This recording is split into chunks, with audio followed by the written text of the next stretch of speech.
أنا والله ما مسامح أي حد هيسوقني في التعليقات أو حد هيغلط في، فأنا والله ما مسامحه، والله ما مسامحه. يعني أنا كفاية إن أنا الهم اللي أنا فيه والمرض اللي أنا فيه. يعني بالله عليكم أنا طالع وبناشد في أهل الخير، أهل الطيبة وأهل الرحمة اللي يوقفوا معاي ويدعموا القناة بتاعتي ويدعموا حالتي. أنا راجل تعبان عاجز ما بقدرش أقوم من الأرض ولا بقدر أتحرك، وبرغم المرض اللي أنا فيه وبرغم التعب اللي أنا فيه أنا بطلع وبشتغل. يعني ما أنا يمشي في البيت ومستسلم، لا والله أنا بطلع وبشتغل.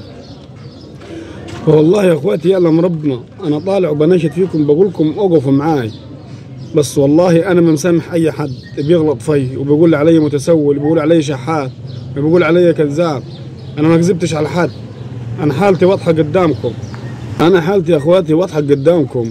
بقولكم جميع ما يثبت كلام موجود معاي، رسم اعصاب، تقارير، اشاعات، روشتات، دكاتره بتابع معاهي. حتى حالة بنتي اللي هي محروقة ومكبوبة عليها المية ومدعوكة خالص أنا عرضتها لكم.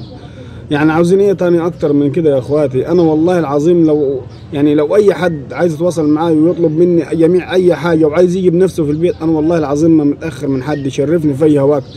أنا ده كله عشان أثبت لكم مصداقية كلامي إن أنا راجل تعبان، عندي ضمور في العضلات، مش بقدر أقوم من الأرض ولا بقدر أتحرك، وراجل ساكن في بيت بالإيجار، ومعي أسرة مكونة من 5 أفراد، وبعاني من مرض مزمن يا إخواتي، محتاج حقنة ب40 مليون.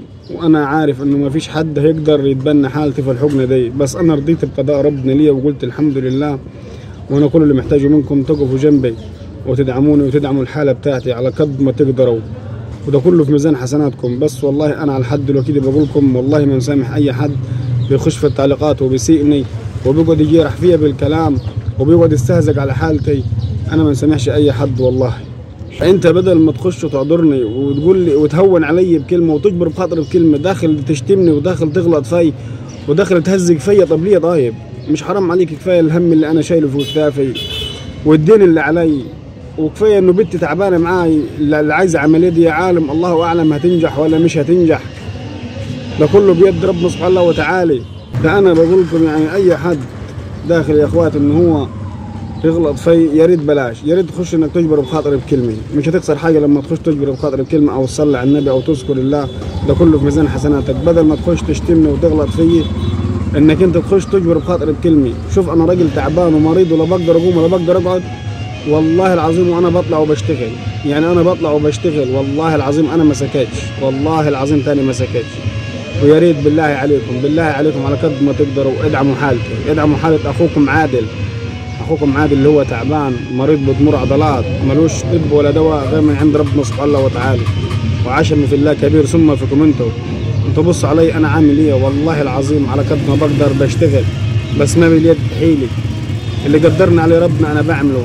ولكل اللي طالبوا منكم تقفوا جنبي وتدعموا حالتي وحالة عيالي على قد ما تقدروا. بالله عليكم يا اهل الخير، زي ما وقفتوا معاي في الاول، وفي ناس وقفت معاي ورضتني واشترت لي التوك توك، وفي ناس وقفت معاي وجبرت خاطر سددوا لي جزء من الدين اللي علي، وفي ناس وقفت معاي برضك وسددوا وهيعملوا لي العمليه بتاعت بيتي.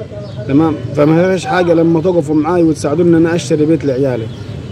امنيه حياتي ان انا اشتري بيت لعيالي. بالله عليكم الله يا رب ما يجبر بقدركم يا رب، وربنا يستركم ويستر ولاياكم. وقفوا معاي واجبروا خاطري واشتروا لي حبيبه بيت لي ولعيالي. أمنية حياتي يا أخواتي، أمنية حياتي بالله عليكم.